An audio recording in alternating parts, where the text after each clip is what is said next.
plus en plus belle. Bon, on va faire 100, mais on espère que bientôt, on pourra revenir.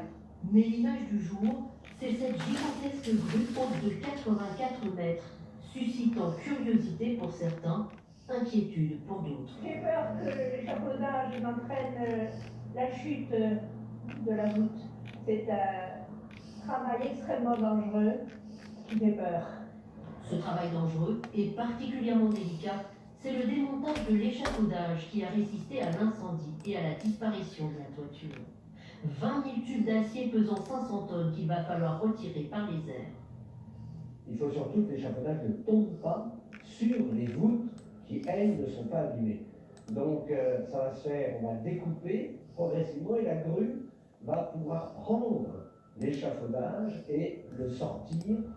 Une opération qui devrait durer 4 à 5 mois si tout va bien. Autre chantier crucial, à partir du plancher installé au-dessus de la voûte.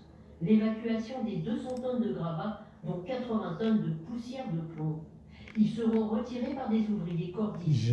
Une phase délicate qui pourrait retarder les prochaines étapes, notamment le nettoyage de la nef, qui accueillait la messe de Noël depuis plus de 200 ans. Nous sommes en pleine période d'épidémie de bronchiolite. Des milliers de bébés arrivent chaque semaine aux urgences et les services pédiatriques sont débordés avec des conséquences lourdes, notamment des opérations qui sont régulièrement reportées. Les parents n'en peuvent plus, certains l'ont dit à Michel Izard et Gwenem. L'opération était prévue depuis plusieurs mois. Madame Tissier-Minguet avait tout préparé pour sa fille. Sa peluche préférée devait accompagner l'enfant jusqu'à l'anesthésie. Au moment où on part au bloc, c'est même pas quelques jours avant pour d'autres raisons. Vous avez le lit qui part au bloc et là vous avez quelqu'un qui arrive et qui vous dit stop, vous descendez pas, il n'y a pas de place en l'air. Et là vous ne comprenez pas en fait. Théa, 14 ans, devait subir une intervention sur la colonne vertébrale le 13 décembre à l'hôpital de la Timone à Marseille. On vient de me redonner une date, mais il peut se passer exactement la même chose. Il y a des enfants, ça fait 5 fois qu'ils viennent, 5 fois qu'ils repartent. Donc c'est pas un cas isolé. En 2019, 60 opérations ont été annulées à l'hôpital de la Timone car le service de réanimation pédiatrique est saturé. En région parisienne, la situation est encore plus tendue. Au cours des dernières semaines, 5 véhicules du SMUR pédiatrique ont été mobilisés pour des transports inhabituels. Nous avons dû transférer 25 nourrissons et enfants en province, essentiellement des nourrissons atteints de bronchiolite, mais pas que. Ce n'est jamais arrivé en 30 ans de SMUR, où je suis responsable de ce SMUR, d'avoir vu ça. Faute de place, des bébés sont partis loin de chez eux, à Amiens, Rouen, Caen, Chartres, Orléans ou Reims, avec des complications pour les parents et des retards pour d'autres urgences. Il y a des enfants qui sont restés dans des services d'urgence de la couronne de Paris pendant plusieurs heures ventilés dans le service d'urgence avant de leur trouver une place. Donc on les met en danger. Il n'y a pas assez de lits pour accueillir les enfants en réanimation à cause du manque de personnel. On a effectivement un problème à la fois pour attirer des jeunes en sortie d'école à l'assistance publique, et puis on a une difficulté pour les fidéliser et pour faire en sorte qu'ils restent à l'assistance publique. Ces problèmes dans les services pédiatriques sont un nouvel exemple de la profonde crise qui secoue l'hôpital public depuis de longs mois. Avez-vous prévu de tapisser des bénisses avec du tarama pour le réveillon de Noël? C'est l'une des stars de l'apéritif. Mais connaissez-vous bien la différence entre ces deux échantillons? L'un est d'un rose quasi phosphorescent et l'autre est plutôt beige. Le prix varie aussi. Le beige coûte 10 fois plus cher que l'autre.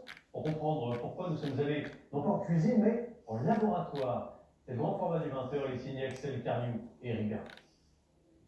Une texture onctueuse, un petit goût iodé et 3 syllabes aux sonorités exotiques, tarama.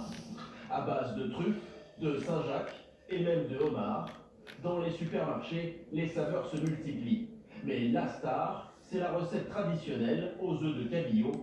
Vous en consommez en moyenne 400 grammes chaque année. C'est la simplicité en fait de mettre le pot sur la table avec des petites tartines de pain. Sur des petites bénisses où quand on trempe les légumes, les carottes ou les concombres, c'est pas possible, c'est trop chimique déjà. Rien que la couleur, vous imaginez. Vous avez eu des œufs de poisson qui sont roses, vous? Justement, il y a quoi dans le tarama? Quelle différence entre un premier prix à moins de 7 € le kilo et un tarama d'épicerie fine 10 fois plus cher. Aucune grande marque n'a souhaité nous ouvrir les portes de son usine, alors nous nous sommes tournés vers ce chercheur, spécialiste de l'alimentation. Pour nous, il a décortiqué des dizaines d'étiquettes. Sa conclusion, les taramas industriels relèvent plus de la chimie que de la cuisine. Démonstration. Un peu d'eau, voilà, de l'huile, beaucoup d'huile. Il y a des gommes. Acheter, des hein. en fait, hein. Ah va. Non, Vous êtes déjà sur une je question. répare l'ordinateur. Très bien. Bah, il manque un peu de couleur. Alors, un colorant. Est-ce que vous voulez un peu plus rose, un peu moins rose, un peu plus orangé? Ça, c'est vraiment du sur-mesure. Voilà pour la couleur, la texture, et pour le goût, un simple arôme artificiel, saveur tarama, peut suffire. Ça existe. Alors, ça existe, je peux vous faire sentir. Ah oui, ça sent tarama. Et puis, mon collègue de la chapelure. On va avoir ça sous la dent, on va avoir l'impression de croquer des petits œufs de poisson. Au bout du compte, nous comparons avec un tarama premier prix acheté en grande surface. La ressemblance est bluffante. Exactement le même goût que celui du commerce. Ça, c'est hyper facile à faire, avec 3 fois rien, et ça va coûter 10 fois moins cher que ce qu'on peut acheter comme ça en commerce.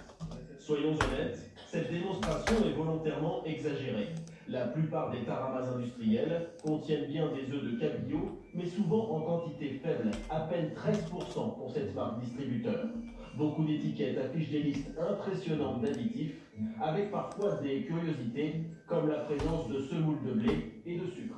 De Alors, casser y a-t-il ne du pas. vrai et du bon tarama? Oui, Ah, nous en ça. avons trouvé en Bretagne, dans une conserverie familiale, réputée pour la qualité de ses produits. Alors ça, c'est les œufs de cabillaud qu'on pêchait en Islande. Donc là, pour l'instant, on va les saler. Première étape, très importante. Ces œufs vont représenter 40% de la recette finale. Là, c'est parti pour toute une nuit de cuisson. 12 heures.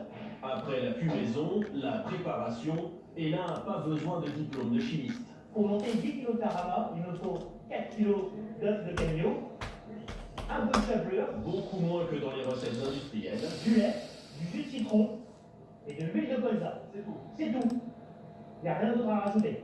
L'assemblage ne dure que 5 minutes, et surprise, la vraie couleur du tarama se révèle, beige clair, très loin du rose fluo.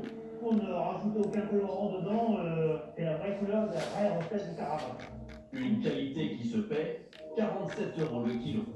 Pour trouver du bon tarama, il faut donc mettre le prix et bien scruter les étiquettes, avec 30% d'œufs de poisson minimum, 6 ingrédients maximum, sans sucre ni colorant. Le mieux, maintenant que vous avez vu comment faire, est encore de le fabriquer vous-même. Et après le tarama,